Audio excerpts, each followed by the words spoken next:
welcome back to my channel.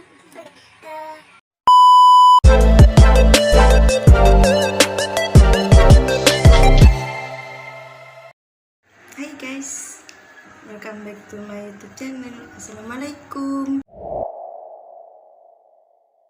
Yuk, simak video aku selanjutnya.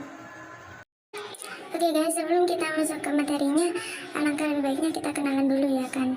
Soalnya kan nggak kenal maka nggak sayang. Introducing myself. Nah, itu tuh ada fotonya aku guys. Nadine, nama aku keturunan dari kelas 5 PA Islam Negeri di Institut Agama Islam Kediri. Materi yang akan kita pelajari pada hari ini yaitu materi administrasi dan supervisi pendidikan. Tujuan dari pembelajaran ini yaitu untuk mengetahui apa sih administrasi, apa sih supervisi, dan apa pendidikan. Nah, untuk selanjutnya kita akan mengupas tuntas tentang materi yang akan kita pelajari. Yang pertama yaitu dari administrasi. Administrasi adalah pendidikan dalam pengertian secara luas adalah segenap proses pengarahan dan pengintegrasian segala sesuatu baik personal, spiritual maupun material yang bersangkut paut dengan pencapaian tujuan pendidikan. Dalam pengertian yang luas ini, istilah administrasi juga dapat diartikan sebagai berikut. Administrasi itu merupakan pelayanan terhadap semua kebutuhan institusional dengan cara efektif dan efisien, dan administrasi sebagai salah satu komponen dari sistem yang subsistemnya saling berkaitan satu dengan yang lainnya. Karena administrasi adalah aktivitas-aktivitas untuk mencapai suatu tujuan atau proses penyelenggaraan kerja untuk mencapai suatu tujuan yang telah ditetapkan. Jadi seperti itu guys. Yang selanjutnya yaitu supervisi. Supervisi ialah bantuan dalam pengembangan situasi pembelajaran yang baik. Di bawah ini dikemukakan oleh beberapa pendapat tentang supervisi pada bidang pendidikan. Yang pertama dari N.A. Ametembun. Dalam supervisi pendidikan, menurut beliau, supervisi pendidikan adalah pembinaan ke arah perbaikan situasi pendidikan. Pembinaan ini bermaksud bertujuan bimbingan atau tuntunan ke arah situasi pendidikan terbaik, pengajaran pada umumnya, dan peningkatan mutu mengajar belajar pada umumnya. Yang kedua yaitu dari Dr. Andes M. Alim Purwanto. Menurut beliau, dalam administrasi pendidikan ini, supervisi adalah suatu aktivitas pembinaan yang direncanakan untuk membantu para guru dan pegawai lainnya dalam melakukan pekerjaan mereka secara efektif. Dan selanjutnya yaitu pendidikan. Pendidikan ialah proses pengubahan sikap atau tata laku seseorang atau kelompok orang dalam usaha mendewasakan manusia melalui upaya pengajaran dan pelatihan. Dari pengertian-pengertian di atas, maka dapat kita simpulkan bahwa administrasi supervisi pendidikan merupakan pembinaan yang direncanakan bagi personel orang dalam proses kerjasama di bidang pendidikan dan peningkatan sumber daya material dalam rangka perbaikan situasi pengajaran untuk mencapai tujuan pendidikan lebih efektif dan efisien. Adapun teknik-teknik supervisi pendidikan itu terbagi menjadi dua. Yang pertama teknik perseorangan dan yang kedua yaitu teknik kelompok. Teknik perseorangan yang dimaksud ialah supervisi yang dilakukan secara perseorangan. Beberapa kegiatan yang dilakukan yaitu antara lain mengadakan kunjungan kelas atau classroom visitation, di mana kepala sekolah datang ke kelas untuk mengobservasi bagaimana guru mengajar. Dengan kata lain, untuk melihat apa kekurangan atau kelemahan yang sekiranya perlu diperbaiki. Yaitu atau mengadakan kunjungan observation visit, di mana guru-guru ditugaskan untuk mengamati seorang guru yang sedang mendemonstrasikan cara-cara mengajar suatu pelajaran tertentu. Selanjutnya yaitu membimbing guru tentang cara-cara mempelajari pribadi siswa atau mengatasi problematika yang dialami siswa.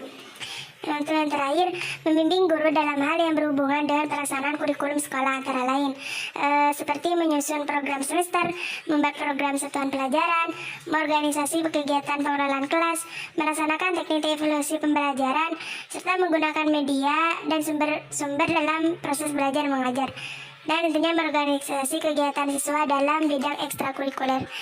Yang kedua yaitu teknik kelompok. Teknik kelompok yaitu supervisi yang dilakukan secara berkelompok.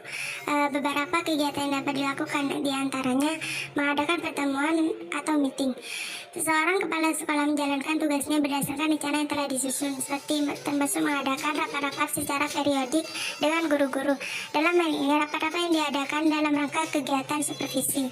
Yang kedua yaitu mengadakan diskusi kelompok atau group discussion. Diskusi kelompok dapat diadakan dengan membentuk kelompok-kelompok guru bidang studi sejenis. Yang terakhir yaitu mengadakan penataan atau insensus atau training. Teknik ini dilakukan melalui penataran.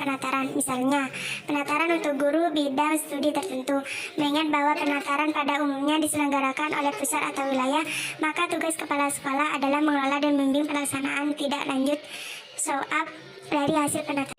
Adapun metode-metode supervisi pendidikan yaitu terbagi menjadi 2 metode. Satu yaitu metode langsung. Bila seorang supervisor menghadapi orang-orang yang disupervisi tanpa perantara atau media, maka dikatakan bahwasanya dia menggunakan metode langsung, baik individu maupun kelompok. Yang kedua metode tak langsung, yaitu bila seorang supervisor menghadapi orang-orang yang disupervisi menggunakan alat atau benda perantara dalam melaksanakan supervisi, maka hal tersebut dengan metode supervisi tidak langsung. Misalkan dengan menggunakan media papan pengumuman, handphone, email, dan sebagainya. Adapun hubungan administrasi dan supervisi pendidikan yaitu administrasi dan supervisi itu tidak dapat dipisahkan karena administrasi dan supervisi mempunyai hubungan yang sangat erat. Seperti pengertian administrasi dan supervisi yang telah disebutkan di atas bahwa keduanya merupakan pembinaan yang direncanakan bagi personel dalam proses kerjasama di bidang pendidikan dan peningkatan sumber daya material dalam rangka perbaikan situasi pengajaran agar tercapainya suatu tujuan pendidikan yang efektif dan efisien. Namun dalam hal-hal tertentu keduanya dapat dibedakan. Perbedaan yang dimaksud yaitu antara lain kalau kegiatan administrasi didasarkan kepada kekuasaan, berbeda dengan supervisi yaitu didasarkan pelayanan bimbingan dan pembinaan. Administrasi tugasnya yaitu meliputi keseluruhan bidang tugas di sekolah termasuk manajemen sekolah, sedangkan supervisi adalah sebagian dari tugas dari pengarahan satu segi manajemen sekolah. Administrasi bertugas menyediakan semua kondisi yang diperlukan untuk pelaksanaan program pendidikan, sedangkan supervise menggunakan kondisi-kondisi yang telah disediakan itu untuk peningkatan mutu belajar mengajar. Sedikit tambahan ya guys, meskipun hal di atas merupakan perbedaan antara administrasi dan supervisi, namun keduanya saling berkaitan dan tidak terlepaskan. Juga mempunyai tujuan untuk mencapai pendidikan yang lebih baik. Selain itu juga di sini ada dibahas sedikit tentang bagaimana cara-cara melaksanakan supervisi, yaitu di mana seorang pemimpin tidak sama dengan pemimpin yang lain. Hal ini juga tergantung bagaimana pada tipe atau corak kepemimpinan. Maka kesimpulan dari materi kita hari ini yaitu administrasi merupakan pendidikan yang bertujuan untuk mencapai tujuan pendidikan. Pelatihan administrasi pendidikan dapat dirumuskan dari berbagai sudut pandang seperti kerjasama, proses kerjasama, sistem dan mekanisme manajemen, kepemimpinan, proses pengambilan keputusan, komunikasi, dan ketatausahaan. Lingkup pembicaraan tentang administrasi pendidikan itu juga tergantung pada level tujuan pendidikan yang ingin dicapai, yaitu pada tingkat kelas sampai pada tingkat sistem pendidikan nasional. Sedangkan supervisi pendidikan adalah suatu aktivitas pembinaan terencana yang berorientasi kepada guru dan pegawai sekolah secara efektif. Pada hakikatnya tujuan supervise adalah memperbaiki dan meningkatkan proses belajar mengajar.